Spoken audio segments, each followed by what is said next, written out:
tell us a bit about yourself and your journey to His Majesty Prison. Good morning again to the listening public. My name is Marvin Matthew of the St. Kitts Prison Service. I am currently Chief Officer Matthew, 22 years of experience, and I work alongside the I'm assistant to the Commissioner of Corrections daily. Thank you so much. Good morning. I'm Sergeant Eric Rochester. I'm a member of the prison service in St. Kitts, His Majesty's Prison Service. I have about 18 years experience into the job.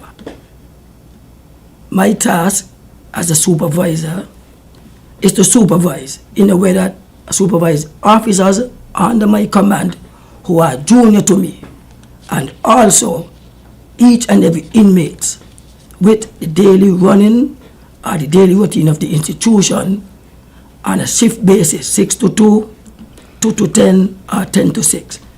On the 6 to 2 shift, we check off at mornings, we get them to come out to bed, ask if any complaints, who want to see the doctor, who ain't feeling well. We does all that. We give them a shower. After that, they eat the breakfast, and we proceed in getting them to the various locations of work.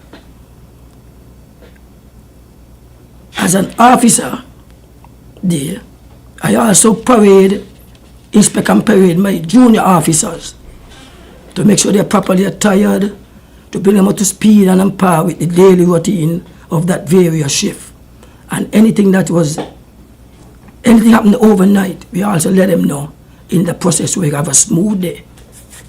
Thank you so much, Sergeant Rochester. Thank you so much.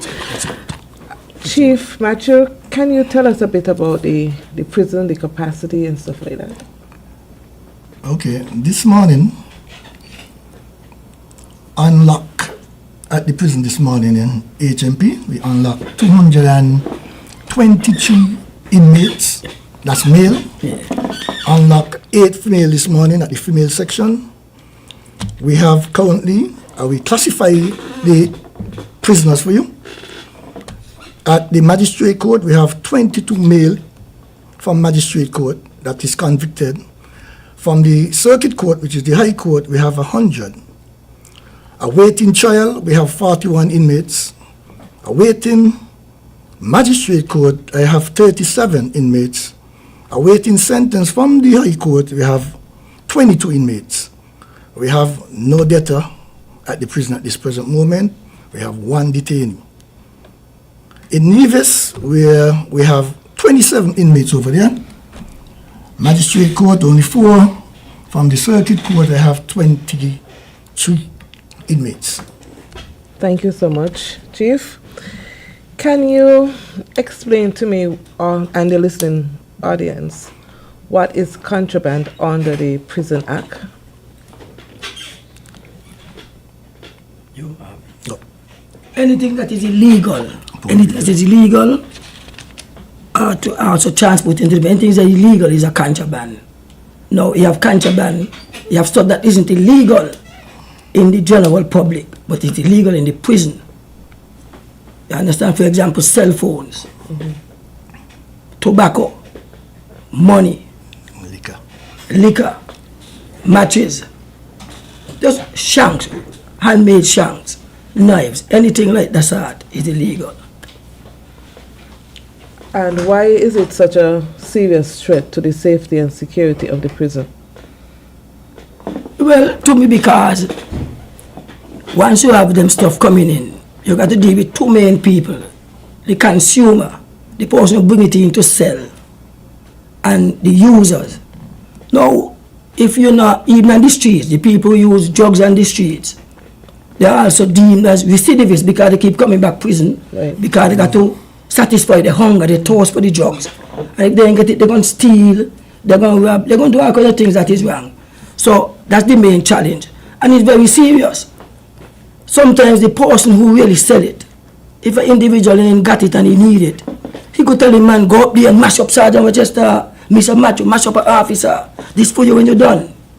You understand? Yeah. Attack this person from the gang.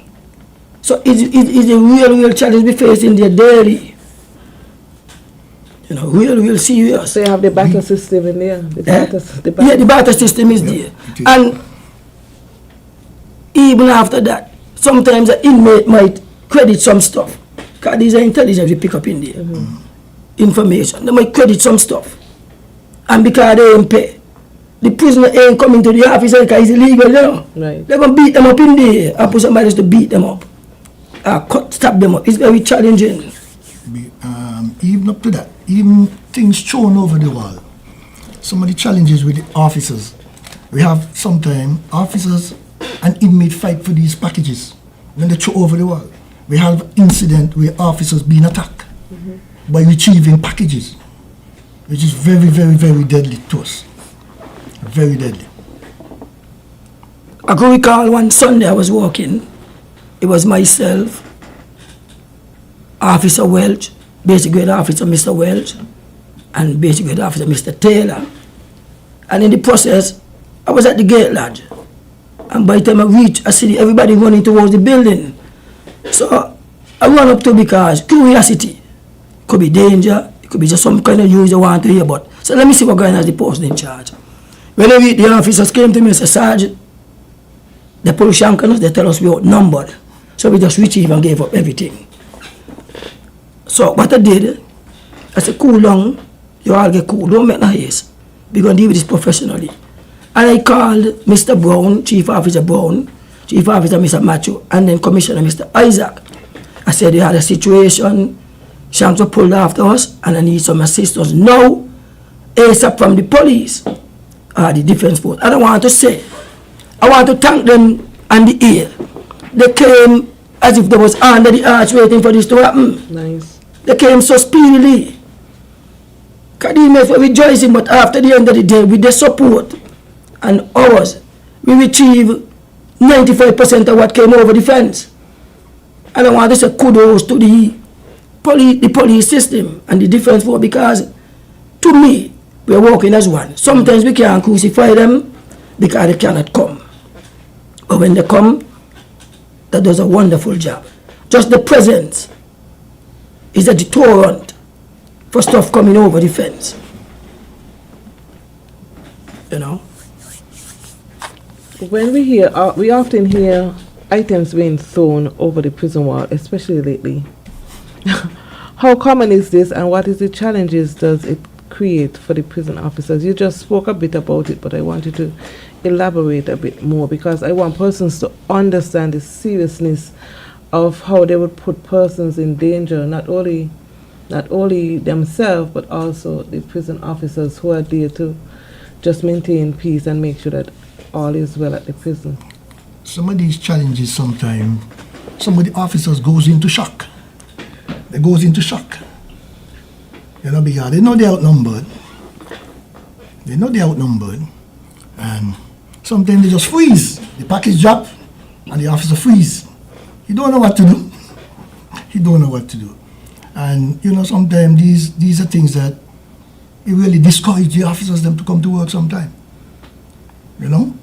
Because they, you know, I mean, they get a little scared because they never seen it like this so often. You know? But recently we've been getting some help from the Defense Force who manage our streets right now, see, yes. which is very good. We're glad for that. We try stuff like we have a net, but how far could it go? But it don't just it convey also by civilians, even officers. Beat coming to the gate, past officers. So it's very challenging to us. We do our best. We do our best. We catch, we lose. I've seen the work. Besides throwing the items over the wall, you just spoke about civilians and officers.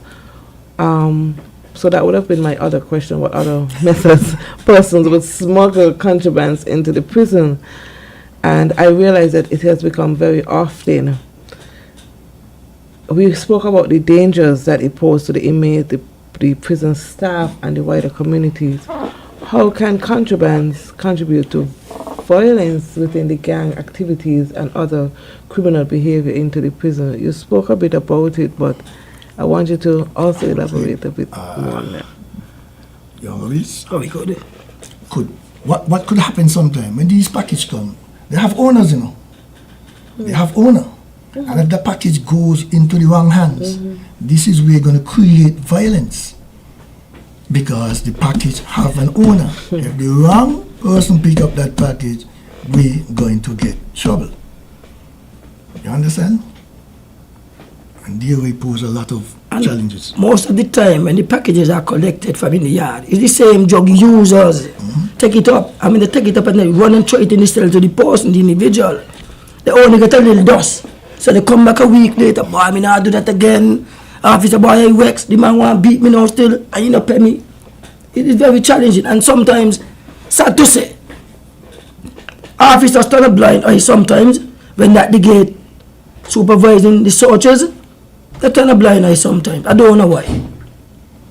I don't know if because the pay is so little in the prison. It could be more enticing and more encouraging to get other people to work and to work harder. And I'm glad that you gone on a real talk, because for an officer to swear in to the prison to do a particular job, and then in doing his job he turn a blind eyes. For me, I remember my days coming over to the prison with prisoners or to collect prisoners. To me, you all have a good system there.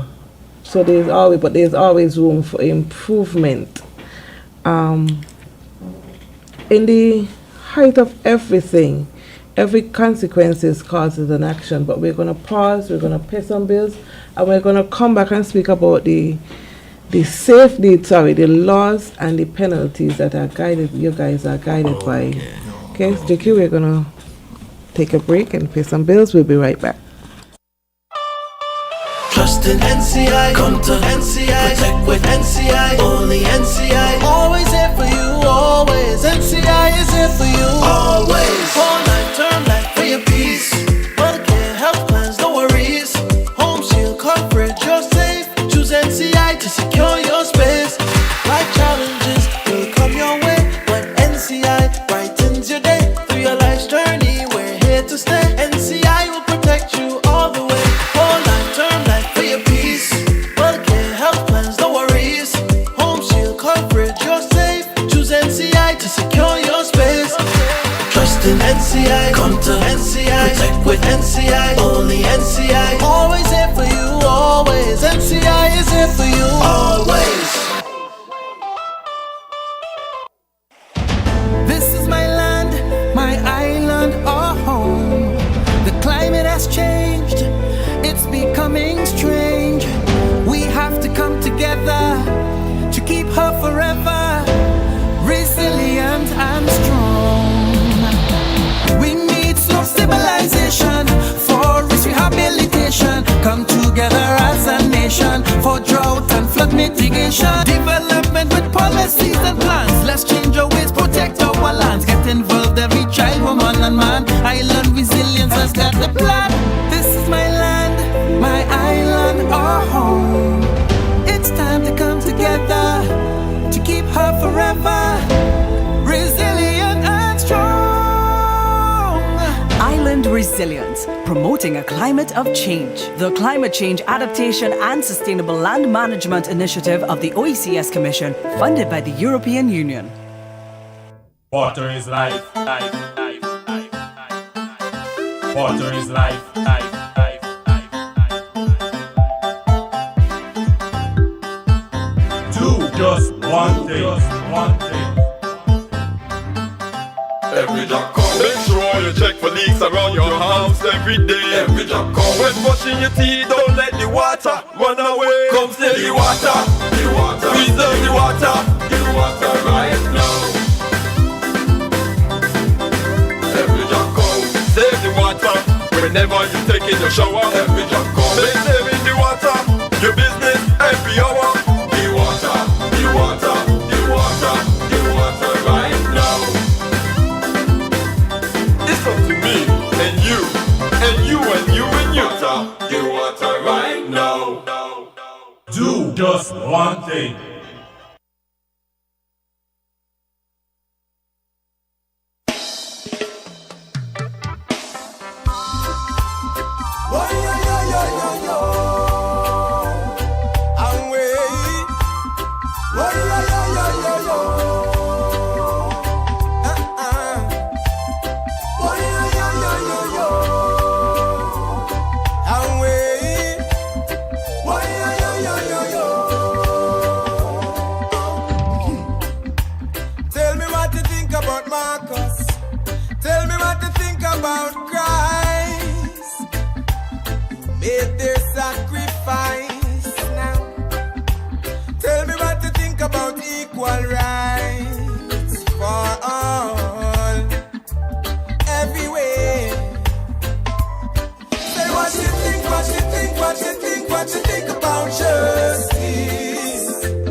Good morning once again to everyone, and welcome back to Policing with You. I am your host, Shaminudin. With me, I have officers from His Majesty Prison, speaking about contrabands entering the prison. I have Chief Officer Matthew and Sergeant Rochester. We have been having a very interesting conversation on and off the camera. This morning we are going to dive right into the law and penalty of persons committing these offenses. I want to let persons also know that the lines are also open. We don't have all the answers, and your questions and concerns are very important to us. GK, you want to give the numbers that persons can call in in case they don't know? 465-1977 and 662-8674. Thank you so much, GQ. So in everything that we do, as I said, we have consequences. There's a prison act, so I want you guys to tell us what are the legal consequences for anyone who is caught throwing contrabands into the prison or smuggling.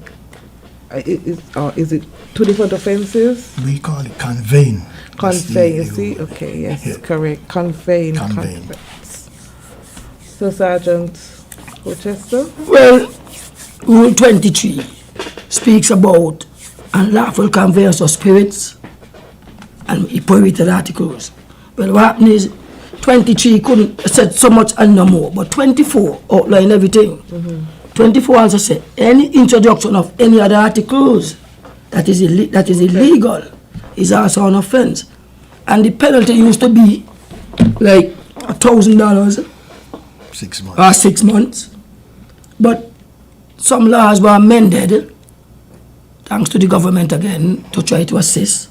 And they went from $1,000 to $50,000 or 10 years in prison. Repeat that for me, please.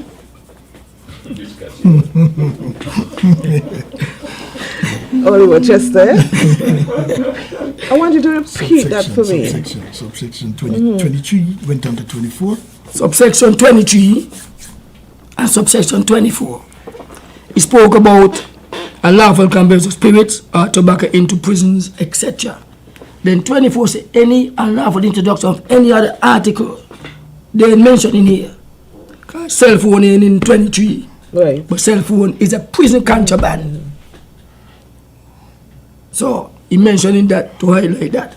Now 23 said you could get up to 6 months or $1,000 if found conveying in or out of the prison.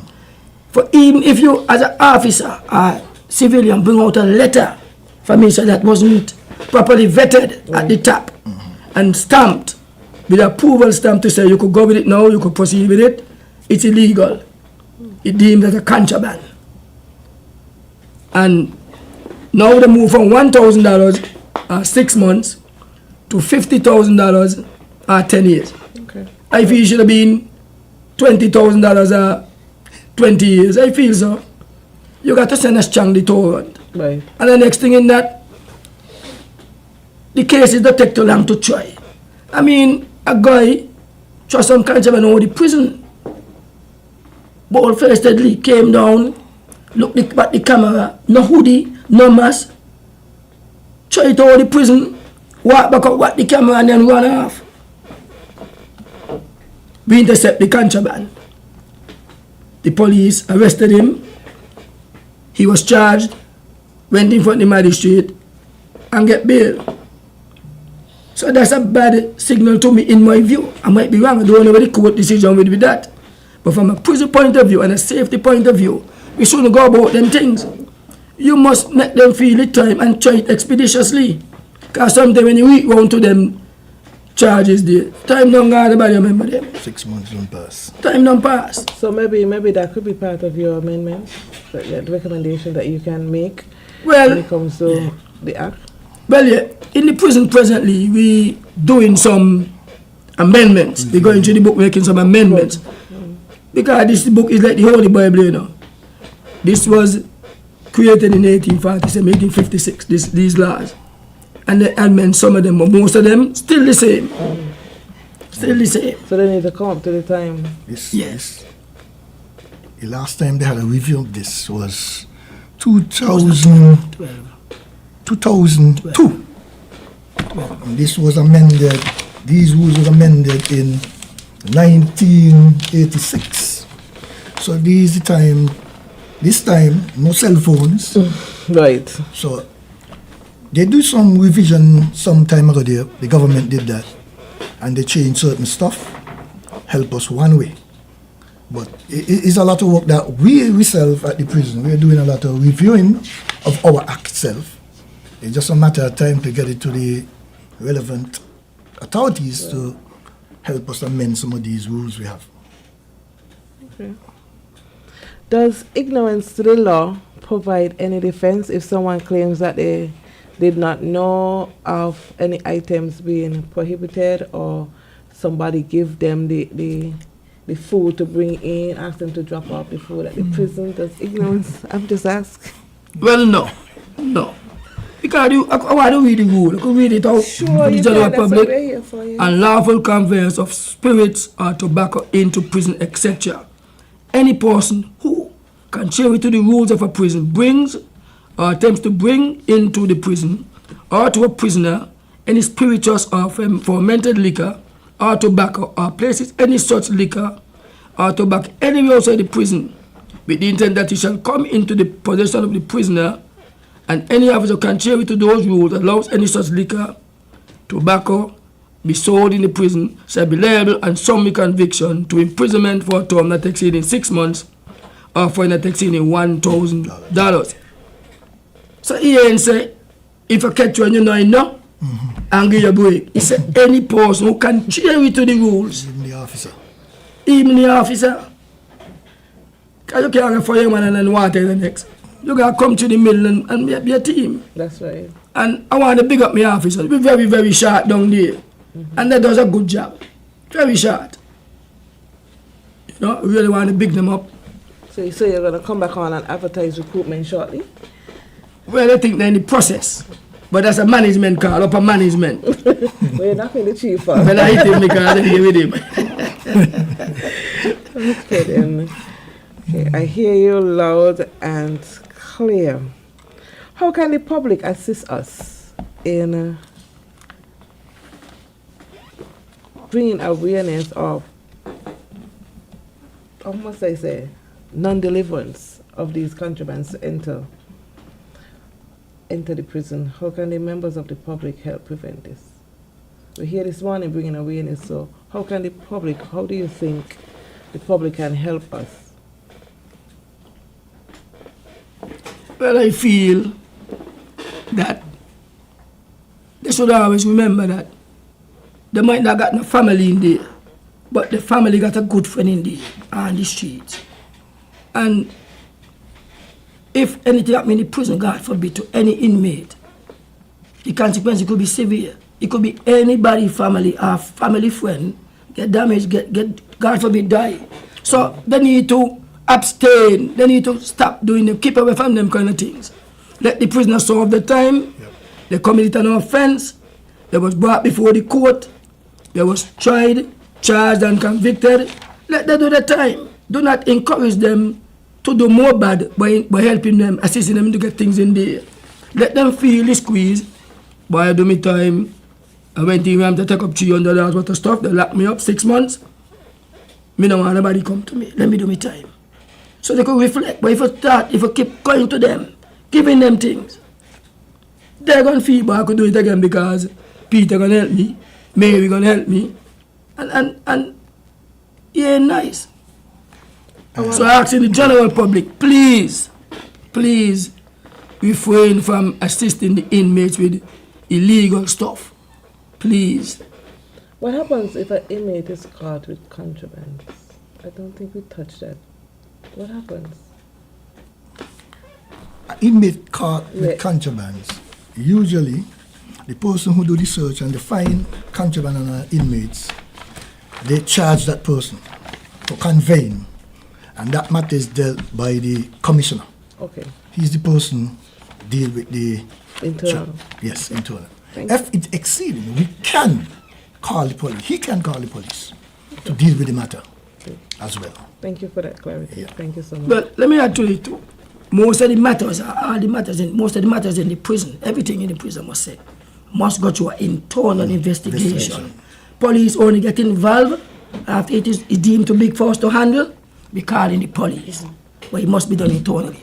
Sometimes, Rule 183 in the Prison Act states, the commissioner has the authority, protection and privileges, which is the power to punish.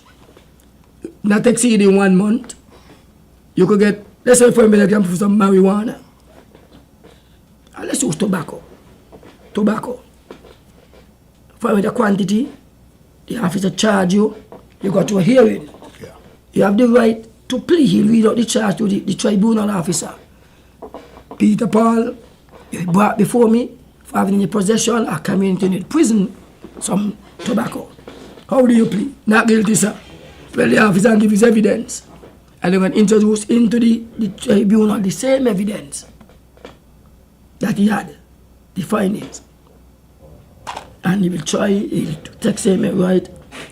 He'll give a version, then the tribunal officer will make a decision, guilty or not.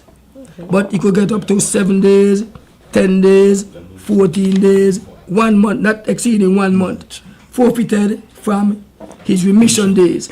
Well, beyond that, let me touch to the general public. Part of it, we have a call.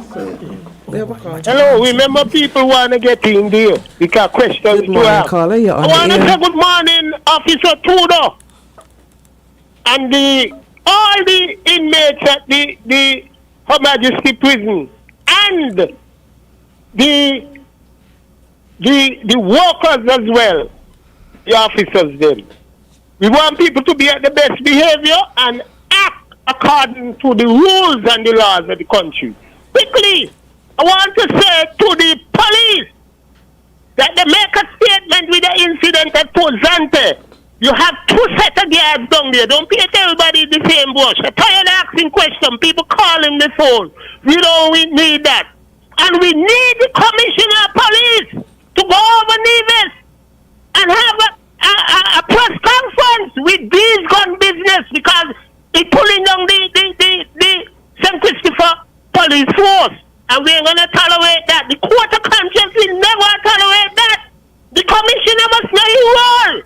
It's guns you're talking about and ammunition. Clear the public with the information. We're lacking in the information from you all.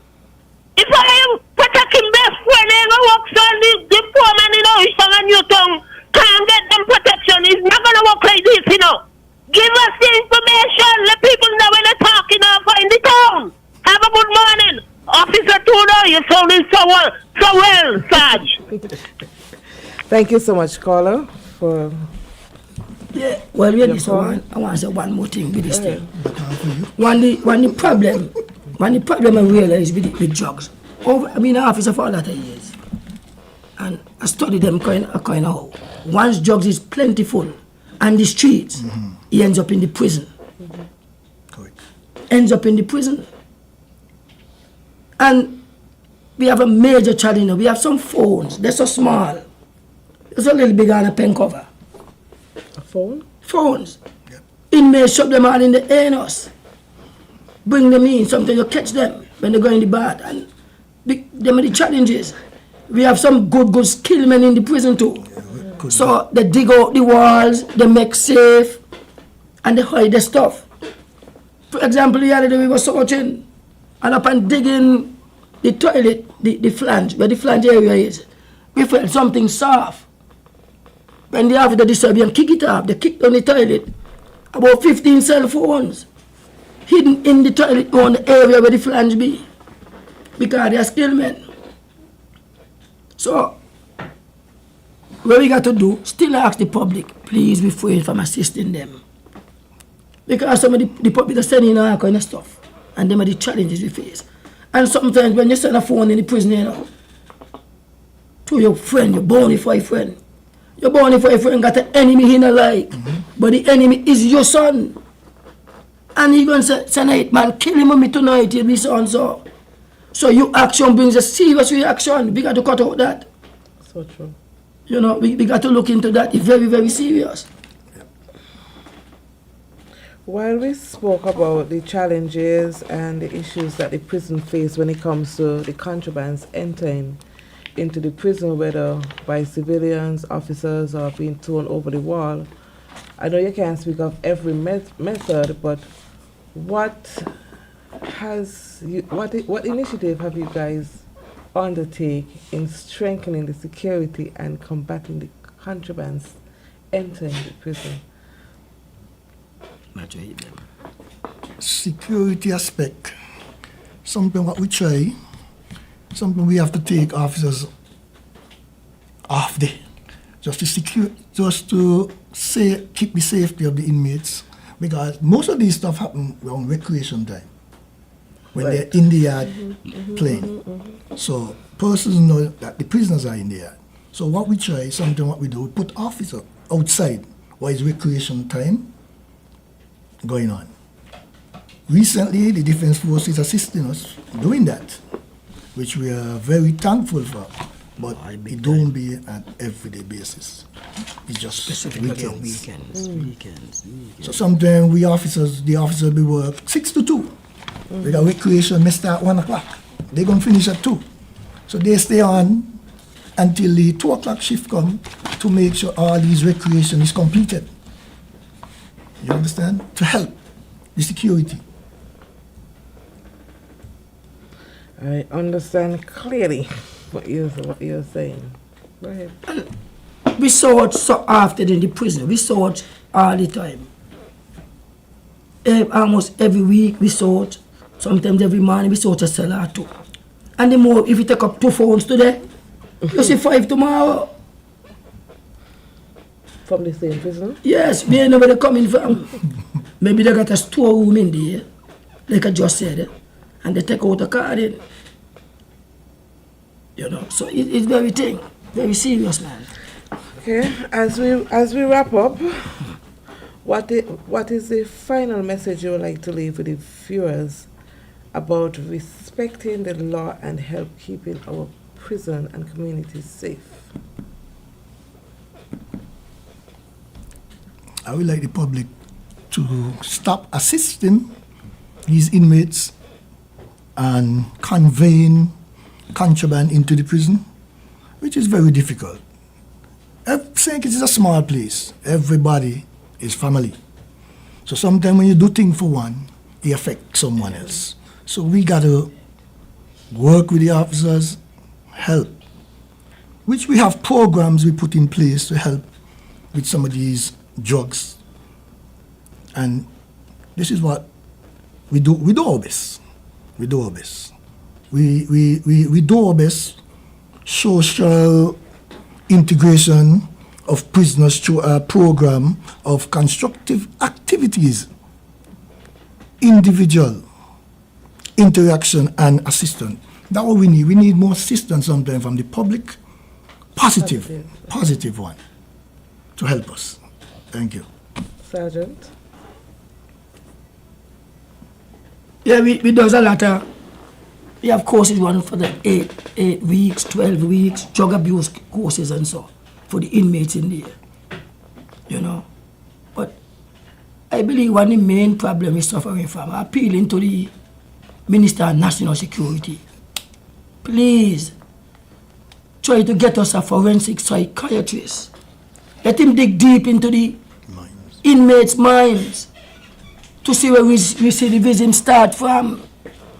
I mean, a psychiatrist could do so much and no more, but the forensic one is the one who could go dig deep and find out all them things. It might be hard. Stop with certain little things we do and get one.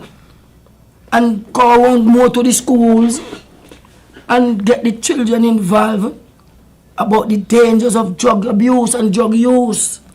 Get back on board, get back the day program or some kind of, name it something else. But get them involved. We have the magic program, the teens and police program, one in the primary school and one in the high schools. So there's work being done. Okay, nice. Glad to hear that. But we must go, because remember them same people, the people tomorrow. And they grow with that in them. It's going to be hard to detour from. That program uses inmates to talk to. Yes, teens and police. Okay. Yes, That is good. All one officers do. That's no problem. We're always looking for room to enhance our program. in order to reach the community on a wider level. Thank you so much. So, as we come to an end of our program today, I would like to thank my guests from His Majesty Prison for sharing their knowledge and helping us to educate the public on this important issue. Today's discussion reminds us that preventing contrabands from entering our prison is a shared responsibility. Yes. Every illegal item that enter the prison has the potential to place risk on life and public safety. Remember, there is a zero tolerance for anyone involved in introducing contrabands into the prison, regardless of the method being used. On behalf of the Royal St. Christopher Nevis Police Force, I want to encourage everyone to obey the laws and make responsible choices and report anything suspicious to the relevant authorities. I want to thank ZIZ and GQ for having me here this morning. Again, to my guests, my lovely listening and viewing audience for joining us on Policing with You. I want to thank the Almighty God for His time that He has lent us here to share this information. I am your host, Sergeant Odane. Have a safe, productive, and blessed day, and remember, together we can build a better and safer federation. Thank you. Thank you. Thanks.